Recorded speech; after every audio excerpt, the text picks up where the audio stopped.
Here at Car Babble, I don't just want to bring you new and used car reviews. I want to talk about everything to do with cars, from industry news and hot topics to my personal experiences in them. So with that in mind, I thought I'd share with you a wee story about a recent incident I had where I kind of got done for speeding, and how the way things panned out was a bit of a surprise and possibly would serve as a much more effective deterrent for me to ever actually speed again, because this is something I think I would like to see a lot more people having to experience, because I honestly believe it might actually save lives. So buckle up and let's get into it.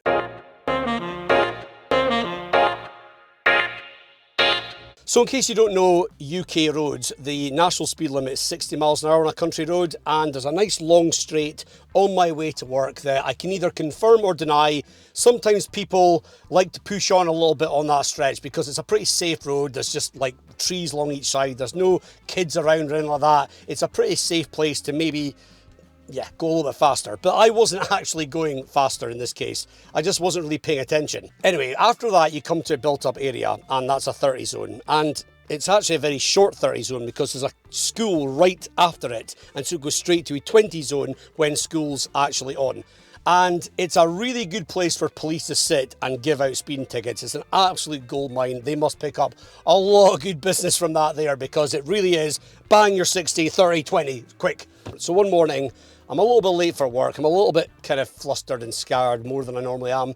And I'm driving along, I'm not really speeding, but I get a phone call. Now, this is not sounding good already, I know, but I'd recently put Teams onto my personal phone, and somebody from Norway at work had phoned me through Teams, and it came through the car, and I'm going, oh, I don't know how to answer this. I got distracted for a split second because I wasn't going to actually pick up my phone and use it, but I was trying to figure out if I could actually answer it through my hands-free. Anyway, I just took my eyes off the road for a split second too long, and yep, guess what? I hit the 30 zone when I definitely wasn't doing 30. The next thing I look up, and there's a policeman out with a gun, aiming right at me with his blimmin' high vis, and I'm like, oh no, this isn't good. He starts waving me down, he's like, mate, pointing to get in the car park. I'm like, okay, yeah, no worries.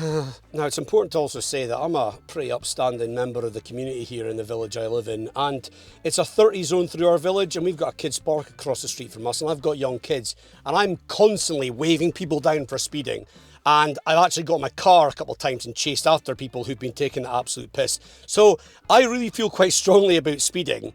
So for me to get a ticket by a school was probably going to be taking a pretty big L. So the policeman comes up the window, mate, wind it down. I'm like, oh, hi officer. And I've always thought that with my experience with police, and read into that as you will, there's two ways to handle this that I've found generally work. One of them is to actually just be really charming and maybe make them laugh. There's one time when I was in Australia, I managed to talk myself out of being in the back of a police van because I basically made all the police laugh so much. That worked once, but other times it's mainly been to just admit that you've been an absolute muppet and really grovel and act like you know you've done wrong and get ahead of it and make no excuses and just basically act like they're in charge and don't be a cheeky git. Do you know how fast you were driving, sir, when you came into the 30 zone? I don't know, officer, actually, but I think I was speeding. You were doing 43 miles an hour when you hit the 30. Not great. And when you hit the 20 by the school, you were doing 32. Yep, I can see why that's not ideal. He was actually pretty reasonable, and you could tell I wasn't like your average boy racer. I was in a fairly major family car. I had my son in the back as well, by the way. And so, you know, he knew I'd messed up, but he wasn't being a total douche about it. But I was expecting a speeding ticket and a cheeky few points on my licence. And then things kind of took a bit of a strange turn. So he says to me, look, normally I would give you a speeding ticket here, but I'll let you off on one condition, okay? You pull your car over into the primary school car park and let a few of the pupils from the school ask you a few questions about the incident.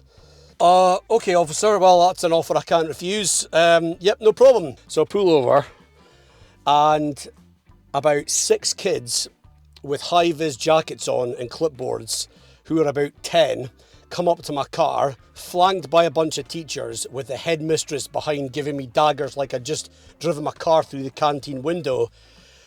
And I'm like, oh God, what's about to happen here?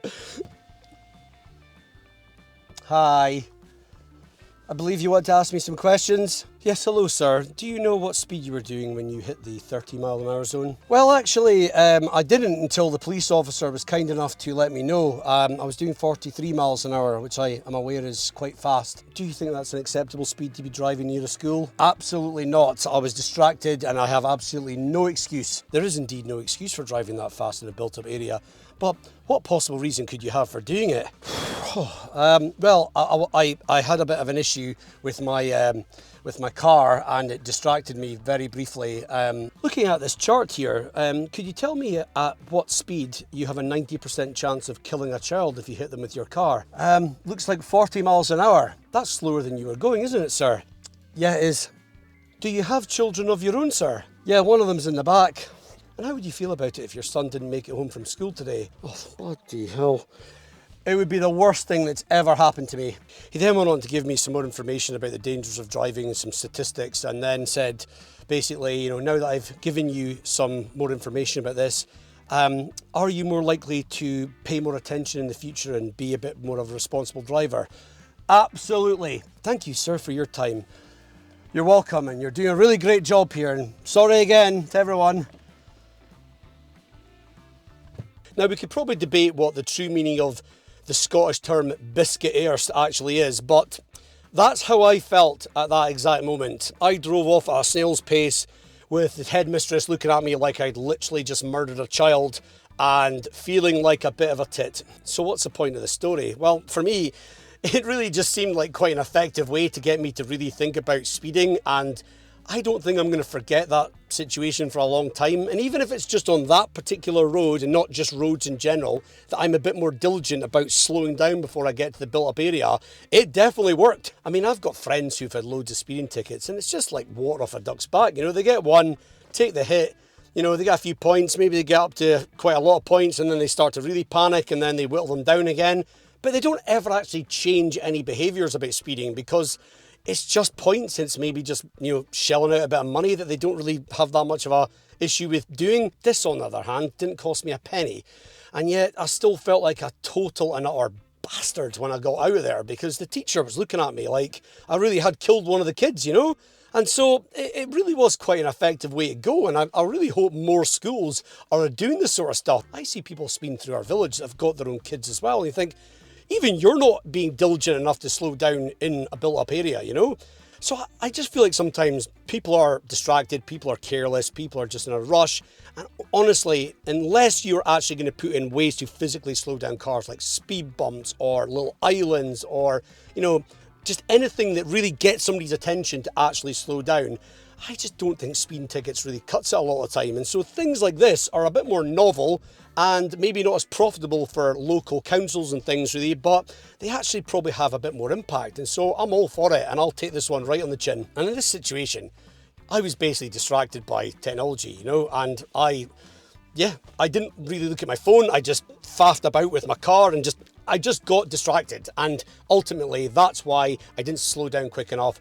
And that's why this happened. But ironically, cars are getting more and more safe apparently, and you're getting all this safety tech as standard, which I don't like a lot of the time. I just want to switch it off. I find even just switching it off on the move distracting, but that's a whole nother can of worms. But touchscreens, most cars now have massive touchscreens, and they're not always in your eye line either, and they are super distracting, just as much so as looking at your mobile phone in the move. And I think people are probably arguably more and more distracted now than they've ever been, and cars are actually probably less safe because of it. And so the point about concentration has never been more prevalent in my opinion. It's not just about are you a speeder, it's just about distractions that can cause you to make other mistakes, and that's basically what happened to me here. I mean, look at my Tesla, bloody everything's in the touchscreen, you know? I'm constantly stabbing away at that thing, and the amount of times I've thought, blimmin' heck, I would actually be safer with my mobile phone in my hand, because at least I could do that, you know? Even though I don't. Anyway guys, just a little story I thought I'd share with you because I like telling stories and I thought this was quite a relevant point. Hopefully it stirs up some decent debate. Please do leave me a comment below with your thoughts on the video and any experiences you've had like that, or other ways you think that speed prevention is actually possible to do in different ways that's a bit more innovative and actually has more impact. And if you enjoyed the video, please give it a like. Don't forget to subscribe as well. Thanks for watching and I'll see you in the next one.